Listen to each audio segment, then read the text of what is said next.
Welcome to our third game of General d'Armée. We're fighting another Waterloo related scenario. This is a crossing of a stream near the village of Gilly.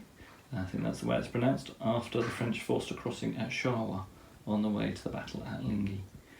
We have Napoleon with, I think it was Van Damme's corps, who have debouched from the line of march. We have 8 French battalions and the Empress Dragoons.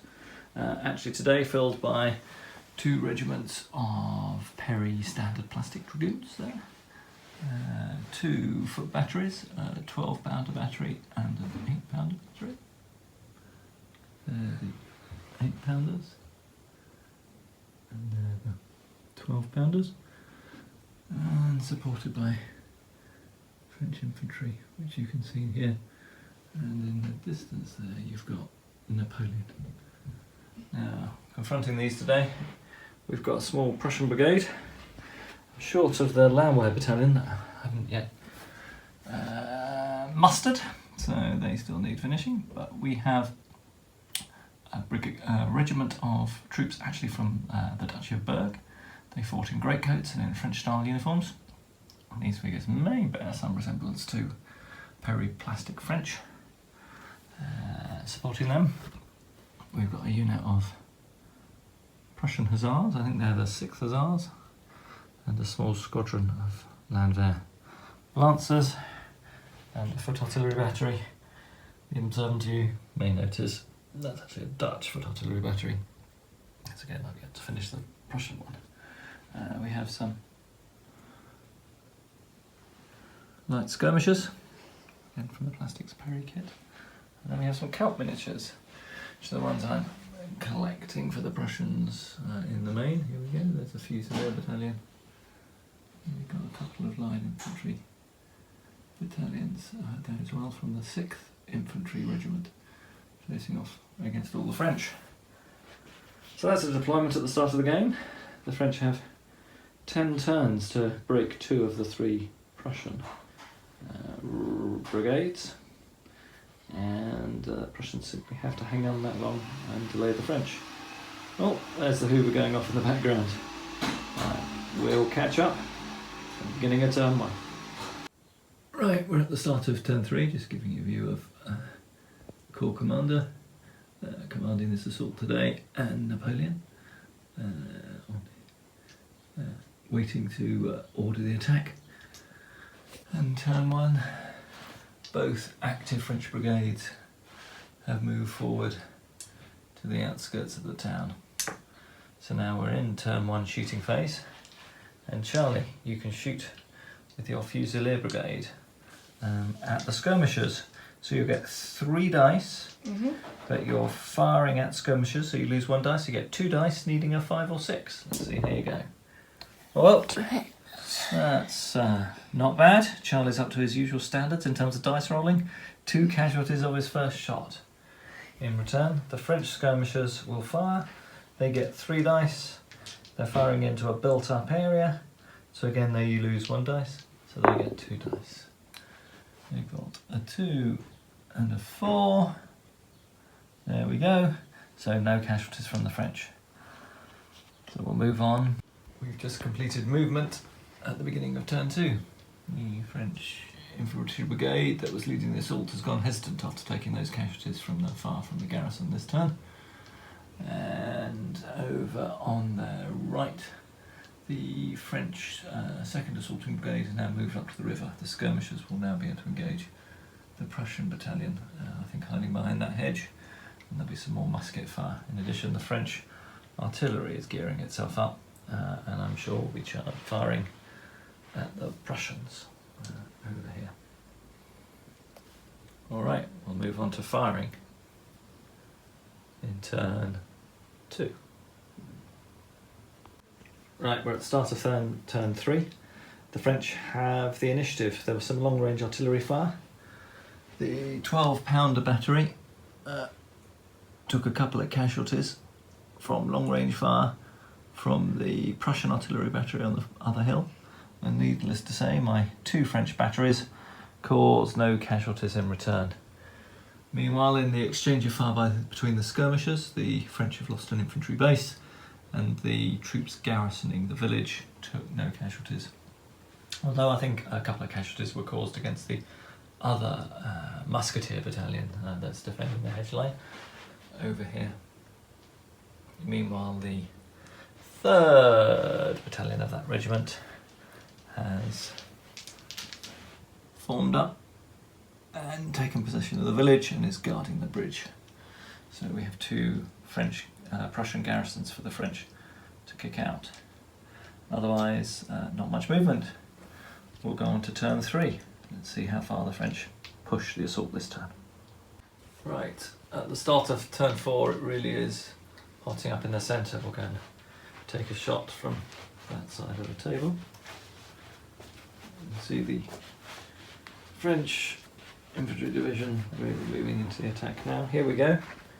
Here you can see the Prussian musketeer battalion holding the hedge line, facing off against a wall of French skirmishers. They have caused some casualties on one another. The Prussians have just volleyed the French and caused a couple of casualties on one of the attacking line battalions and some casualties on the skirmishers. Meanwhile, as we look across to the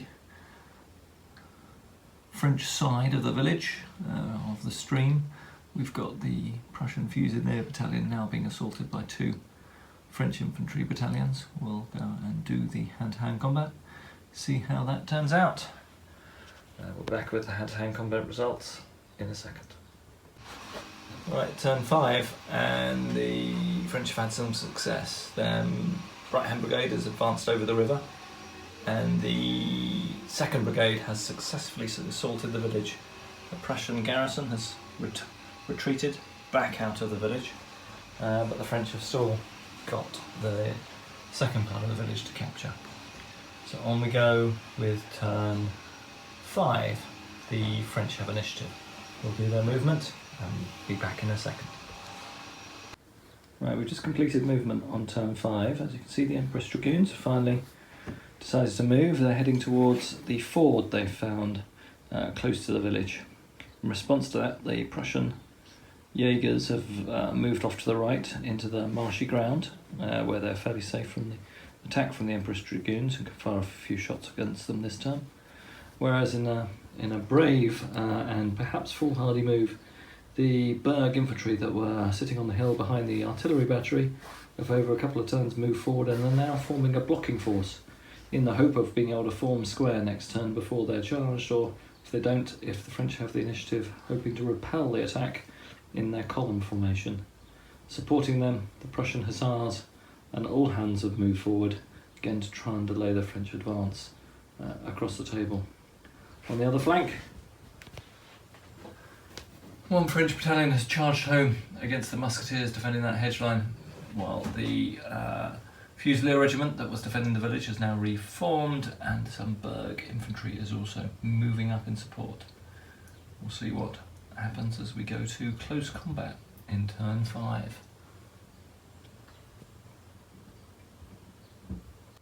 Right, we're at the beginning of turn 6 and been some developments. The French have thrown the Prussians off the hedge line and they've retreated, falling back behind one of the Berg infantry battalions.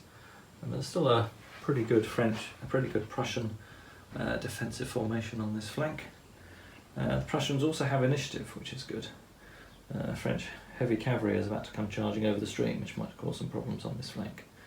In the centre, the village is still strongly held, with nothing yet in position to threaten Prussian brigade, although the French aren't hesitant this turn, so we can perhaps expect an assault to come in this turn from perhaps one of those French battalions.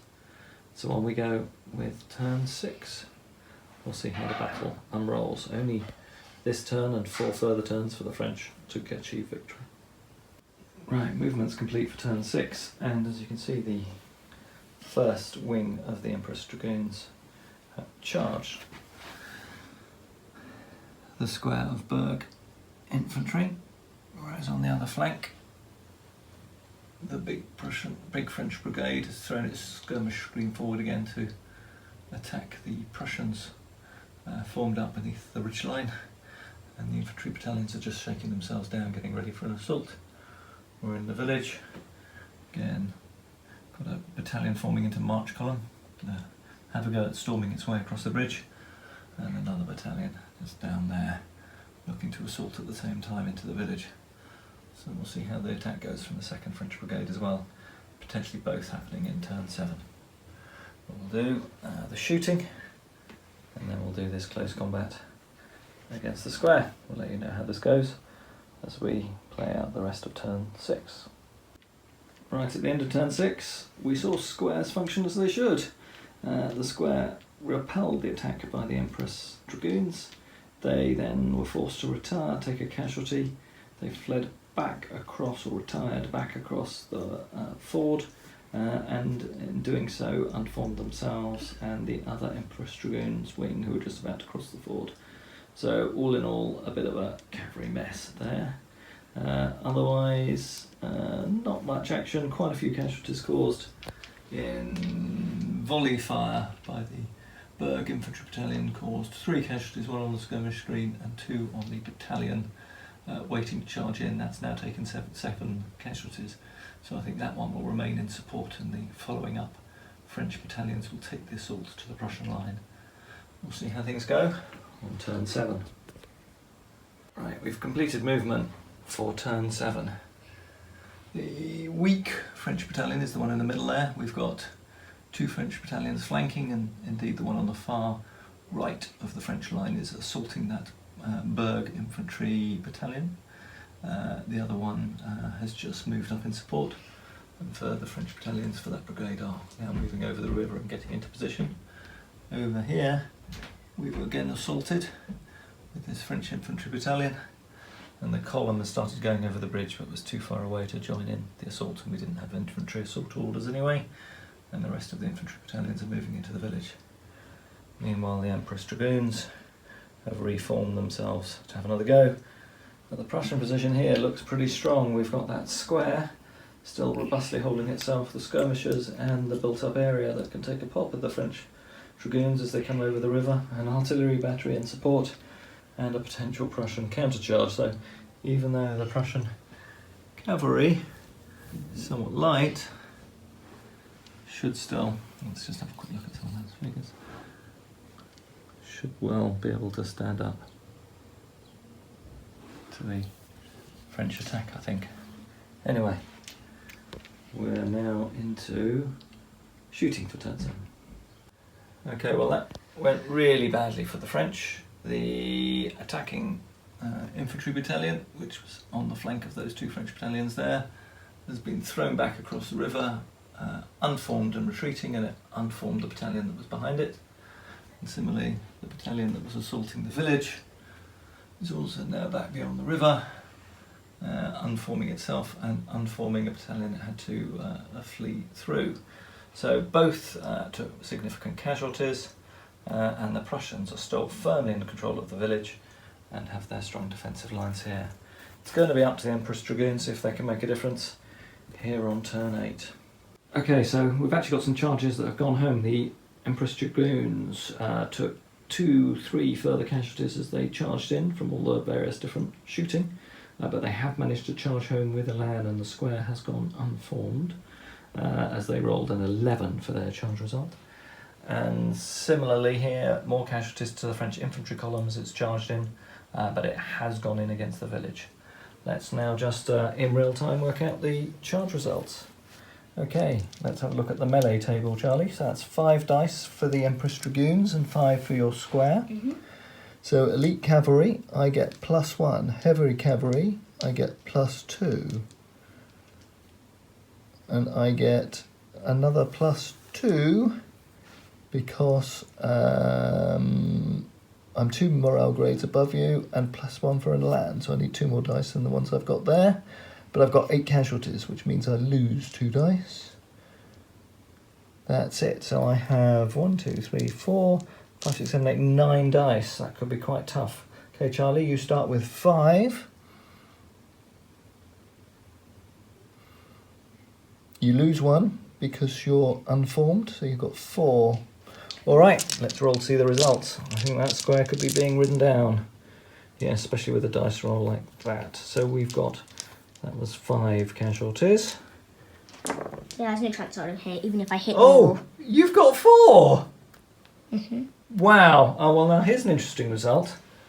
So the Empress Dragoons were already on 8 casualties, so the Empress Dragoons have been wiped out due to the number of casualties caused. And actually, the square has only been beaten by 1.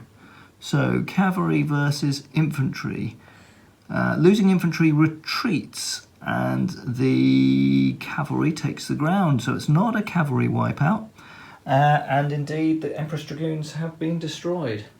So that square is going to retreat, and will remove the Empress Dragoons. All right, now on to the combat in the village. We both start with 5 dice. You got 5 dice, Charlie? Mm-hmm. Okay, now let's have a look at the table again.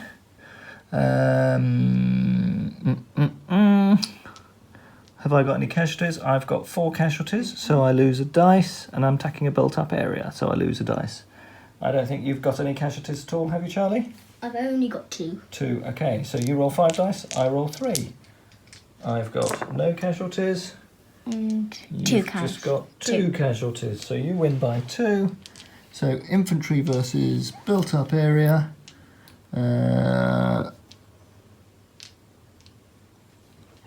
Casualty difference, the losers retreat.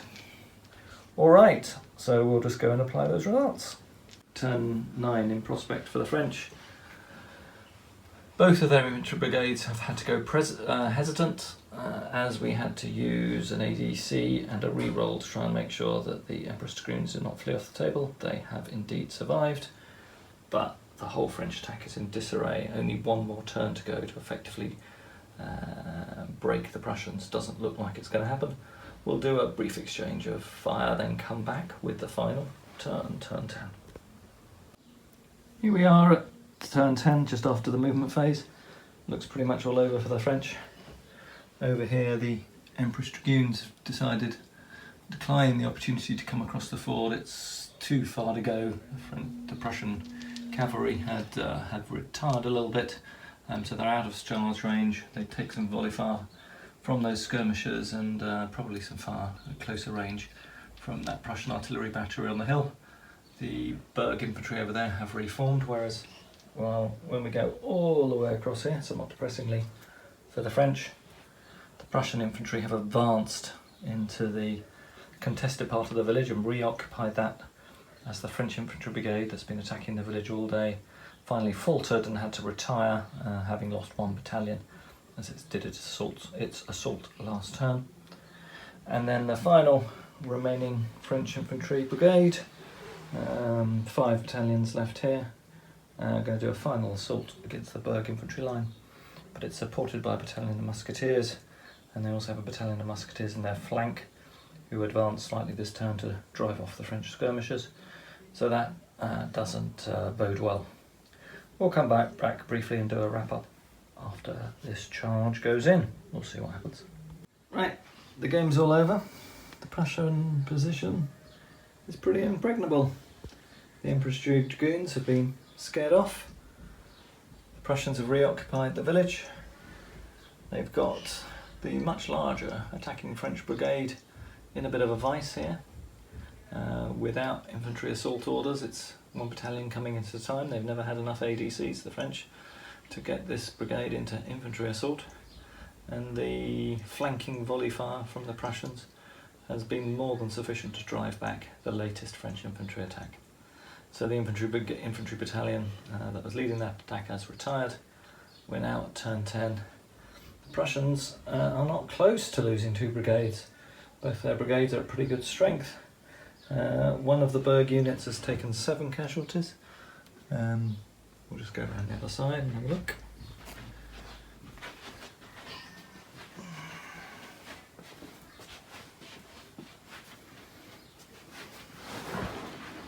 And over here, 1 casualty, 6 casualties and 5 casualties. So, there are 3 Prussian battalions at about half strength, but the other 3 are pretty much undamaged, as is the cavalry.